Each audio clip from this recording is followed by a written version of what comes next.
मीरपुर नाम के शहर में तेजस अपनी पत्नी नीरू के साथ रहता था। पति पत्नी दोनों ही नौकरी करते थे। एक दिन तेजस गांव अपनी माँ के पास फोन करता है। हेलो, प्रणाम माँ। जीते रहो माँ, तुम दादी बनने वाली हो। अरे वाह, ठीक है बेटा, मैं कल ही आती हूँ। जब माँ जी शहर पहुंची तो बेटे बहू ने बहुत अच्छे से स्वागत किया। लीजिए माँ जी चाय। अरे गर्मा गर्म पकोड़े ले आओ माँ के लिए। नीरू रसोई में गई और 2 मिनट में ही पकोड़े ले आई। जी ये लीजिए। बहू जादू से बनाए हैं क्या? अभी तो रसोई में गई थी। यम्मी। माँ जी, शीला रसोई में पकोड़े तल रही है, मैं बस लेकर आई। हे भगवान, मेरा धर्म भ्रष्ट कर दिया तूने। अब तो गंगा जल से शुद्धिकरण करना होगा। दूसरे दिन, माँ जी मैंने नाश्ता बना दिया है, ऑफिस जा रही हूँ।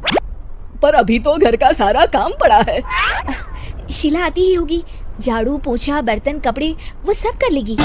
हमारे जमाने में घर का सारा काम हम ही करते थे।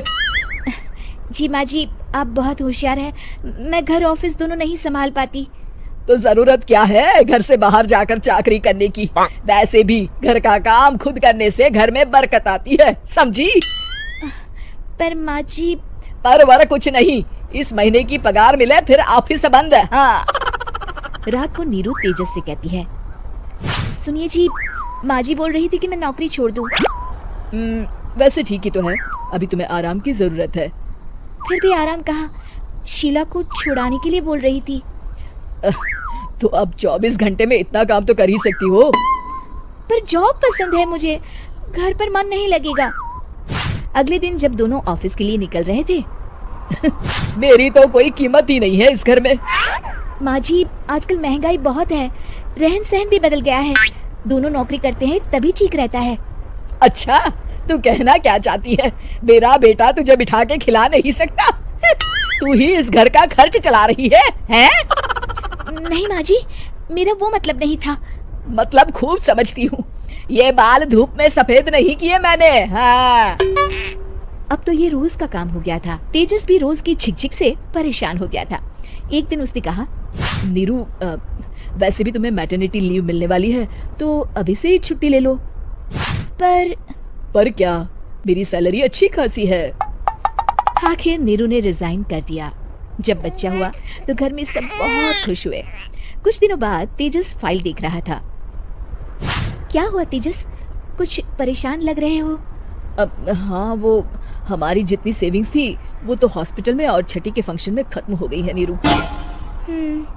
और अभी वैसे मंदी चल रही है तो मैं बोल रही थी कल मुन्ना को हेपेटाइटिस का टीका लगवाना है। नीरू, क्या पोस्टपोन नहीं कर सकते? नहीं जी, बिल्कुल नहीं। अब तेजस को समझ में आ रहा था कि उससे गलती हुई है। पैसों की कमी का असर घर के माहौल पर भी पड़ रहा था। अगले दिन, बेटा मेरा चश्मा और ये दवाइयाँ ले आना, पर्चा देते हुए माँ जी ने कहा। जी। तेजस, मुन्ना के लिए दूध का डिब्बा और डायपर भी ले आना, और ये किराने के सामान की लिस्ट है, इसे भी लाना है।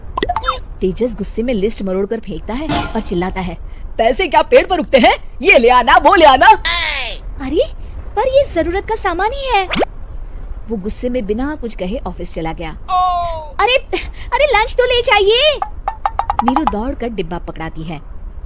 एक दिन खाना खाने के बाद, नीरू, अब तो मुन्ना कुछ बड़ा हो गया, तो अब तुम वापस ज्वाइन कर लो ना जॉब।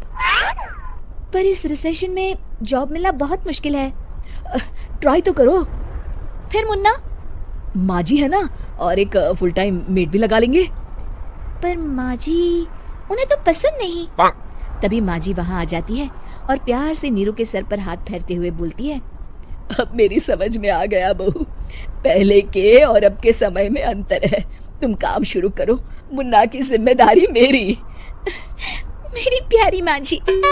ये कहकर नीरू उनके गले लग गई। शिक्षा, परिवर्तन संसार का नियम है, हमें भी समय के साथ चलना चाहिए।